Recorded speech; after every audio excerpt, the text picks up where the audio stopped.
கவிஞர் திலகபாமா, ஈரோடு கிழக்கு சட்டப்பேரவை இடைத்தேர்தலை பாமக புறக்கணித்தது. இடைத்தேர்தல் மேலும் உங்களுக்கு நம்பிக்கை இல்லைன்னு கூட ஏற்கனவே சொல்லியிருக்கீங்க. ஆனால் விக்கிரவாண்டி இடைத்தேர்தல் பாமக களம் இறங்குகிறது. என்ன வியூகம், என்ன நம்பிக்கை? நம்பிக்கை இல்லை. இன்னைக்கு போராட்ட களத்துல நிக்க வேண்டிய நிர்பந்தம் ஒன்று பாட்டாளி மக்கள் கட்சிக்கு இருக்கிறது. ஒன்று, இந்த இப்ப கொஞ்சம் முன்னாடி பேசினாங்களே, நாங்க மாநில உரிமைகளை நாங்க தான் மீட்டெடுத்தோம், நாங்க தான் காப்பாத்தி கொடுத்துருக்கோம். நீட்டை விட்டாங்க, மீத்தேனை கையெழுத்து போட்டாங்க, கச்சத்தீவை தூக்கி கொடுத்தாங்க, ஸ்டெர்லைட்டை தூக்கி கொடுத்தாங்க. இன்னும் பள்ளி கல்வித்துறை முழுக்க இவங்க இதுல இல்ல, பள்ளி பாடத்திட்டத்துல ரம்மிய கொண்டு வந்து வச்சிருக்கிறாங்க. இந்த இவ்வளவு பெரிய விஷயங்களுக்குள்ள இருந்து இந்த தமிழகத்தை மீட்டெடுக்க பொதுவா இந்த இடைத்தேர்தல்கள் ஆளுங்கட்சி பணபலத்தையும் அதிகார பலத்தையும் அது ஐயா கூட பலமுறை சொல்லி இருக்கிறாங்க. ஏன் எந்த கட்சியில இருந்து அந்த வேட்பாளர் இல்லையோ, அந்த சட்டமன்ற உறுப்பினர் இல்லையோ, அவருக்கு பதிலாக அந்த ஒருத்தரை போட்டுட்டு போயிருக்கலாம். ஆனா இன்னைக்கு பாட்டாளி மக்கள் கட்சி மக்களின் இந்த நிலையை இன்னைக்கு தமிழகத்துல என்னங்க நிலை இருக்குது?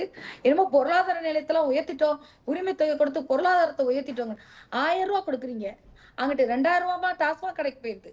திண்டுக்கல் மாவட்டத்துல பாத்தீங்கன்னா டாஸ்மாக் தவிர செல்லிங் பாயிண்ட் அவ்வளவு கடைகள் இருக்குது. இத்தனைக்கும் அவங்க மிகப்பெரிய ஆளுமை மிகுந்த ஆளுமை சிங்கங்கள்னு போடுறாங்களே, அந்த அவ்வளவு பெரிய அமைச்சர்கள் இருக்கிறாங்க. ஆனா யாராலையும் எதையும் நிறுத்த முடியல. இன்னைக்கு சமூகத்தை குடிக்குள்ளையும் கஞ்சாக்குள்ளையும் கொண்டு போய் சேர்த்து இருக்கிறீங்க. எவ்வளவு கொலைகள்! மணல் கொள்ளைய எதிர்த்த விஓ அதிகாரி கொலை செய்யப்பட்டார், அவரது பையன் நீதிபதி ஆனா, இன்னைக்கு இல்லை. உங்களால அதை எதையுமே செய்ய முடியல.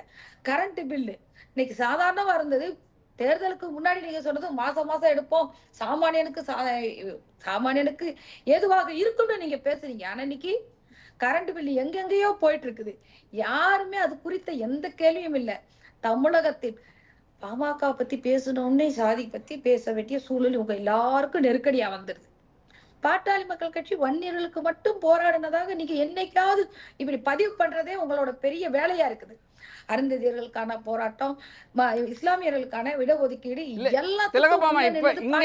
இந்த விவாதத்தை பொறுத்த வரைக்கும் அப்படி யாரும் அந்த மாதிரி ஒரு பதிவை சொல்லல. நீங்களே குறைத்து பதிவு பண்ண வேண்டாம். இப்ப யாரும் சொல்லல, இந்த நிமிடம் வரை யாரும் சொல்லல. சாதியவாதம்ங்கிற வார்த்தையை இழுத்தாங்க. இன்னொரு பக்கம் அவங்க சொல்லிக்கிறாங்க, எங்களுக்கு விசிகா சப்போர்ட் இருக்கு, அதனால நாங்க வென்றுவோம் அப்படின்னு. இந்த வெறுப்பு அரசியலை வளர்த்து தான் ஒண்ணு இல்லைங்க, 2019 இந்த பகுதிகளை பிரச்சாரம் செய்யும் போது முதலமைச்சர் சொல்றாரு, நாங்க இடஒதுக்கீடு வன்னியர்களுக்கான தனி இடஒதுக்கீடு வாங்கி தருவோம்னு. ஆனா இன்னைக்கு ஒரு சில தகவல்கள் கொடுத்தா அந்த 10.5 செய்தி நடவடிக்கை வந்துவிடும் என்ற தெரிந்து கூட அவரால் செய்ய முடியல. அப்போ இந்த மக்களுக்காக விழுப்புரம் மாவட்டம் தான் இருக்கிறதுலயே குடிசைகள் அதிகம் இருக்கிற ஊர். அங்கதான் படிப்புல கடைசி மாவட்டமா இருக்குது. அங்கதான் இதுல சாகர வகை இளம் விதவைகள் நிறைய இருக்கிற. இளம் விதவைகளை பத்தி பேசுனவங்க எல்லாம் இன்னைக்கு வாயை மூடிட்டு போயிட்டு இருக்கிறாங்க. மக்கள் இத மிக மிக மோசமான எதிர்க்கிற மனநிலையில தான் இருந்துட்டு இருக்கிறாங்க. ஆனா உங்க எல்லாருக்கும் தெரிந்த ரகசியமாகத்தான் பணமும் அதிகார பலம். இப்ப கூட இந்த விக்கிரவாண்டியில போய் கேளுங்க, எங்களை தவிர யாரும் சின்னம் போடக்கூடாதுன்னு மிரட்டல் போய்கிட்டு இருக்குது. உள்ள அவ்வளவு தொகுதியில இருந்து அவ்வளவே பேசிட்டு இருக்கிறாங்க. நாங்க நேர்ல வரோம்னு பேசிட்டு இருக்கோம். அராஜகத்தை கையில் எடுத்துத்தான், பணத்தை கையில் வைத்துதான் இன்னைக்கு இந்த தேர்தல் முடிவு வர்றதுக்கு முன்னாடி மோடி கன்னியாகுமரியில இருந்தாருன்னே அவர் அங்க இருக்கிறாரு, இவிஎம் மிஷின் எல்லாம் என்னவோ சீதர போறான்னு பதறின திமுக. அப்ப அவங்களுக்கு பதட்டம் இருந்துச்சு, ஓட்டெல்லாம் எங்கேயோ போயிடுச்சு நமக்கு இல்லையோ அப்படின்னு. ஆனா திடீர்னு 4ஆம் தேதிக்கு பிறகு மாறுதுன்னா இப்ப நாம அந்த சந்தேகத்தை கிளப்ப வேண்டிய அவசியத்துல இருக்கிறோம்ல. தமிழச்சி தங்கப்பாண்டியன்னு தொகுதியை விட்டு விரட்டி அடிச்சாங்க. மக்கள் எதுக்கு நிக்கலன்னு, வெள்ளத்தின் போது நீங்க நிக்கலன்னு. ஆனா இன்னைக்கு அவங்க தான் ஜெயிக்கிறாங்கன்னா நம்பக்கூடியதாகவே இருக்கிறது. பெரியசாமி தொகுதியை விட்டு ஏன் எனக்கு எதுவும் செய்யலன்னு கேள்வி கேட்டாங்க. எல்லா பகுதியிலும் திமுகவுக்கு எதிர்ப்பு இருந்தது. ஆனா ஓட்டு பூரா அங்கதான் போயிருக்குதுன்னா பெரிய சந்தேகம் ஒண்ணு எங்க முன்னாடி நிக்குது. எங்களுக்கு பாட்டாளி மக்கள் கட்சிக்கு இருக்கின்ற நிர்பந்தம் மக்களை அப்படியே போட்டு மூடி இந்த கஞ்சாவும் போதைக்குழியும் உட்கார வச்சு. திலகபாமா, நீங்க மின்னணு வாக்குப்பதிவு தேர்தல் முறையை ஒரு கேள்வி எழுப்புறீங்க. நீங்க தேர்தல் களத்தையும் சந்தித்தவர், மக்களவை தேர்தல் களத்தையும் சந்தித்தவர். இப்ப விக்கிரவாண்டியில மின்னணு வாக்குப்பதிவு எந்திரத்துலதான் தேர்தல் வாக்குப்பதிவு நடைபெற இருக்கிறது. அப்ப நீங்க அந்த கேள்வி எழுப்பிட்டு அந்த தேர்தல் முறைக்குள்ள போட்டியிடுவது சரியா, முரணா இருக்குல்ல? இல்ல இதை தாண்டித்தான் இன்னமும் அழுத்தமாகவும் வேகமாகவும் எல்லாரும் ஒருங்கிணைந்தும் களமாட வேண்டும் என்று நாங்கள் முடிவெடுத்திருக்கிறோம். திமுகவுக்கு முதல் அடியை இந்த விக்கிரவாண்டி தொகுதியிலிருந்து கொடுப்பதற்கு நாங்கள் தயாராக இருக்கிறோம். மக்களை ஒருங்கிணைக்கிறதும் இந்த விஷயங்களை கொண்டு போய் சேர்க்கறது தான் முக்கியமான வேலையா இருக்கிறது. சரி, பேசலாம்.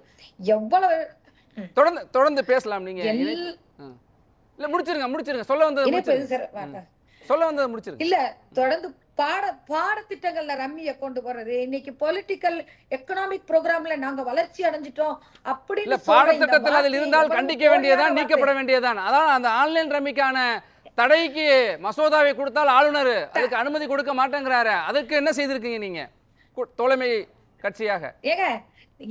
எங்க சட்டத்தை இடஒதுக்கீடுக்கான சட்டத்தை கொடுக்கறதுக்கு தகவல் வேணும், எல்லாத்துக்கும் தகவல் வேணும். இவங்க போய் நிக்கணும். டாஸ்மாக் கடையில வாருக்கான ஸ்டேவை தமிழக அரசு தான் வாங்கி வச்சிருக்கு. நீங்க சாதகமான விஷயங்களை மட்டும் நிர்ணயிக்கிறீங்க. பாமக ரம்பிக்கு எதிராக நிக்கிற மாதிரி, ரம்பி தடை செய்யக்கூடாதுன்னு சொல்ற மாதிரி இருக்கிறீங்க. பாட்டாளி மக்கள் கட்சி திரும்பி ரம்மிய விடுங்க, அதுல இருந்து வெளியே கொண்டு வாங்க தான் போராடிட்டு இருக்கிறோம். ஆளுகின்ற அரசு நாங்க அதிகார பலத்துல இருக்கிறோம், நாங்க எல்லாத்தையும் செய்ய முடியும், உரிமையை காப்பாத்துறோம்னு சொல்ற நீங்க உங்களால செய்ய முடியலன்னு சொன்னா சரி வெளியேறுங்க. பேசலாம் தொடர்ந்து பேசலாம். மாநில சுயாட்சியை விட்டு கொடுக்காத சமூக நீதி திட்டங்களை அதிகமாக செயல்படுத்துகிற திமுக கூட்டணி மிக எளிதில் வெற்றியை பெறும்னு திரு வன்னியரசு குறிப்பிடுறாரு. அது இன்னொரு கேள்வி ஒண்ணு. 2026 பாமக தலைமையிலான கூட்டணி ஆட்சி அமையும் என்று நீங்கள் தொடர்ந்து சொல்லிட்டு வர்றீங்க. இன்றைக்கு பாமக போட்டியிடும் என்கிற அறிவிப்பை கூட பாமக வெளியிடவில்லை. தேசிய ஜனநாயக கூட்டணியுடைய பாஜகவுடைய மாநில தலைவர் அண்ணாமலை தன்னுடைய அறிக்கையில வெளியிட்டிருக்காரு. அப்போ உங்கள் தலைமையிலான 2026 கூட்டணி ஆட்சின்னு சொன்னீங்கல்ல, அதை நீங்கள் கைவிட்டு விட்டீர்களா, இல்லை இதுக்குள்ளாவே சேர்ந்து பயணிக்கிறீங்களா? இல்ல, உங்களுக்கு 2026 வரைக்கும் நீங்க பொறுத்துதான் ஆகணும் நாங்க சொன்னது செய்யறோமா இல்லையாங்கிறதுக்கு. அதுக்கான முன்னோட்டமா தான் இந்த விக்கிரவாண்டி உங்களுக்கு விரைவில் பதில் அளிக்கும். நீங்க சாதாரணமான விஷயம் இல்லை. இவங்க அப்படி அழகா அடுக்கி வசனம் பேசுறதுல ஒரு குறைச்சலும் இல்லை. நாங்க எல்லாத்தையும் கொண்டு வந்துட்டோம், எல்லா சமூக நீதிக்கு இன்னைக்கு நிக்கிறோம்னு பேசின இதே முதலமைச்சர் இந்த தொகுதியில நாங்க வன்னியர்களுக்கான இடஒதுக்கீடு தருவோம்னு சொன்னது இன்னை வரைக்கும் செய்ய முடியல. பாஜக இன்னைக்கு கூட்டணி 26 நாடாளுமன்ற தேர்தல் முடிஞ்சு கொஞ்ச காலம் தான் இருக்குது. கூட்டணிகள் எல்லாம் சேர்ந்துதான் எல்லாத்தையும் இது கலங்கண்டு இருக்கிறோம். அப்போ இந்த அறிவிப்பை எல்லாரும் சேர்ந்து அறிவிச்சிருக்கிறோம். நேற்று நிர்வாக குழு கூட்டத்துல நாங்க பேசி முடிவெடுத்தது நாங்க தலைமைக்கு சொல்லி அறிவிச்சிருக்கோம். இதுல நீங்க இதுல குற்றம் காங்கிற விஷயத்த என்ன யோசிக்கிறதுன்னு எனக்கு தெரியல. இன்னைக்கு பானை கூட்டணி அரசு சொல்றீங்கல்ல, நாடாளுமன்ற தேர்தல் வருகிற போது நாடாளுமன்றத்தை தலைமையேற்றிருந்தாங்க பிஜேபி. இன்றைக்கு அடுத்து நாங்க சட்டமன்றம் வரும்போது 2026 பாருங்க யாரோட தலைமையில என்ன நடக்குதுன்னு. அதற்கான முன்னோட்டத்தை இந்த தேர்தலில் எங்களுடைய களப்பணி உங்களுக்கு காண்பிக்கும். கொஞ்சம் பொறுத்துருங்க. ஏன்னா எல்லாத்துக்கும் இந்த திமுக அரசு இந்த சமூகத்துக்கு செய்து கொண்டிருக்கிற அநீதிக்கு பழிவாங்க வேண்டிய இந்த தேர்தல் எங்க முன்னாடி நிக்குது. சூர்யா குறிக்கிறாரு, அதை கேட்டுட்டு தொடர்ந்து பதில் சொல்லிருங்க. இல்ல இப்ப சகோதரி சொன்ன மாதிரி நானா யாருடைய குறிக்கிறது இல்ல. ஏங்க மத்தவங்க மட்டும் குறிக்கிற அலோ பண்றீங்க? என்னோட வாய்ஸ் நீங்க அலோ பண்ணீங்க. உங்களுக்கு ஒவ்வொருத்தரோட குறிக்கிறது இல்ல உங்களுடைய கருத்து சார்ந்து அவர் குறிக்கிறாரு. இல்லன்னா நீங்க முடிச்சிட்டு கூட சொல்லுங்க, அடுத்து போறேன். அவர்கள் பேசுற கருத்து சார்ந்து அவர்கள் பேசும்போது எனக்கு கருத்து சார்ந்து குறிக்கிறதுக்கு விஷயம் இருந்தது. ஆனா நான் இங்க இருக்கிறனால நான் பேசாம இருக்கிறேன். அப்ப வாய்ப்புகள் ஒரே மாதிரி வழங்கப்படுறதை நீங்க முறைப்படுத்துங்க. சரி, இல்லாட்டினா நான் பேசுறேன். சரி, முடிச்சிட்டீங்களா? நான் அவர்கிட்ட போலாமா? இல்ல இல்ல இல்ல இல்ல நீங்க இந்த தேர்தல் நீங்க இப்ப வன்னியரசு சொல்றாங்கல்ல, நாங்க புதிய சீரியல் சின்னத்துல விழுந்த போது எங்களுக்கு ஓட்டு நிறைய வந்தது. பானை சின்னத்தோடு அப்ப திராவிட இயக்கமே உங்களை நிராகரிக்க இடத்துலதான் வச்சிட்டு இருக்கு, உங்களை பயன்படுத்துற இடத்துலதான் வச்சிட்டு இருக்கு. போன தேர்தல்ல உங்களை முழுக்க அடிக்கிற இடத்துல நின்னாங்க. இன்னைக்கு நீங்க தேவைங்கிற இடத்துல வேற எங்கேயும் போயிடக்கூடாது. ஏன்னா அதிமுக விடுதலை சிறுத்தைகளோட பேசிட்டு இருந்தது, எல்லாம் நடந்தது, எல்லாருக்கும் தெரியும், ஊடகங்களுக்கு தெரியாது ஒண்ணும் இல்ல. இது எல்லாம் மாறதுக்கான இன்னைக்கு பாடச்சுட்டா, அதனால இன்னைக்கு தூக்கி பிடிச்சு நிக்கிறாங்க. பேருந்துகள் இலவச பயணம் எங்களுக்கு அவ்வளவு சாதிச்சுக்கு இன்னைக்கு பேசியிருக்கிறார்ல, அதே திராவிட முன்னேற்ற கழக அமைச்சர் தான் ஓசி பஸ்ன்னு பேசினாரு. பள்ளிக்கூடங்கள்ல நிறைய படிப்பு இன்னைக்கு கூடிதுன்னு சொல்றாங்க. அரசு பள்ளிக்கூடங்கள் எத்தனை மூடிட்டு இருக்கிறாங்கன்னு எங்களுக்கு சொல்ல சொன்னாங்க. திராவிட முன்னேற்ற கழகம் பள்ளி கல்வித்துறை என்ன செஞ்சிட்டு இருக்காங்க?